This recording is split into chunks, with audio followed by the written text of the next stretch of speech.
Tivera mala sorte coa xente, cos homes, pero aínda que era bastante miúda, o que só é chamarse unha mulleriña de caixa de mistos, soubera defenderse. Nunha ocasión, cando non tiña nin 15 anos, ía ela cara a ribeira a coller aljaso para as leiras cando lle saíu ao paso Gervasio, un dexenerado dun lugar da comarca cuxo nome é mellor non mencionar por non facer caer o negro baldón do oprobio sobre o resto de habitantes de alí. Este Gervasio era un destes que van cos da feira e volven cos do mercado, e logo de dormir a mona e ante a visión da moza, tan soa naquel lugar, fíxoselle a boca auga. A infame besta lanzouse enriba dela, deulle un par de golpes e sacando unha faca que levaba no peto, meteullo contra o pescozo, dándolle a entender o destino que agardaba de non deixarlle facer o que el quería. Ceferina ficou muda, o seu cerebro preso dunha mestura entre o medo e a incredulidade. Viu como miserable, seguro xa da súa vitoria, se desabrochaba o cinto e baixaba os pantalóns, mentres os seus ollos, vermellos, enchidos en sangue, brillaban como a lume dunha lareira no medio dunha noite escura.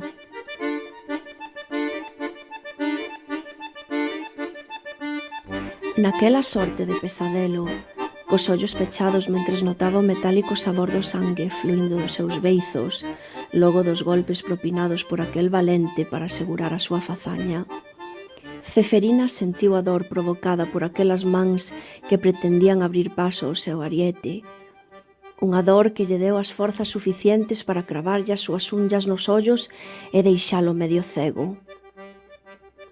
Este fuxiu co rabo entre as pernas, sangrando polos ollos, buscando un alivio á súa dor e perseguido por Ceferina, a cal a rabia dera tales forzas que arrancou 2 pedras dun marco e intentou fenderlle con elas a cabeza.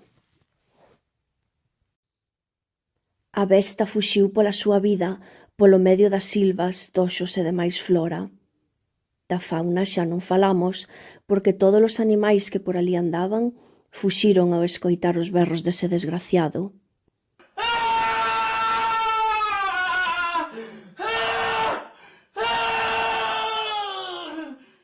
Sen tempo sequera de subir os pantalóns e gaduñando o cu e as súas partes coas silvas e toxos que nin vía ao seu paso.